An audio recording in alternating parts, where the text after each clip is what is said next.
DXDC Radyoman Report. Giatras na sa pamilya sa senior citizen ang kaso batok sa driver sa pick-up nga nakabangga patay ang biktima nga balot vendor na ilang Lucio Binaflor, 72 anyos, nahitabo kagahapon alas 6:05 sa gabi sa Coastal Road, Times Beach, Ikulaning, siyudad sa Davao. Sa pagiginabi sa DXDC Armen Davao kong Rosita Binaflor, asawa sa biktima, dili na porsigido nga mapasaka og kaso batok sa driver nga nakabangga nga usa ka miyembro sa pulis nga nailang Napoleon Dexter Parada Castro, 48 anyos, taga Country Home sa Buhangin ng Dakbayan. Siguro Binaflor karong hapon mag-settle sa buhatan sa Traffic Enforcement Unit kung TEU din nasabutan nga bagahon ang galaston alang sa pagpahiluna sa biktima nga balot vendor nga naa na karon gihaya sa Angel Funeral Homes ni nga syudad human kini nabanggaan kagabi diya mismo sa Coastal Road ni nga Dakbayan. Dugang minsay ni Rosita Binaflor.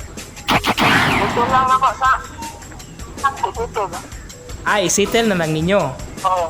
Pero nag-istorya na mo atong pulis nga tagyas pick up.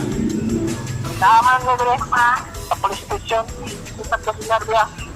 Pero di na mo file og kaso, dili na. Di na, sir. Gikan sa TEU kung Traffic Enforcement Unit kasama mo sa Balita og Serbisyo Publiko, Radyo Mandon Pulayaw, Tatak, RMN. Tatak RMN.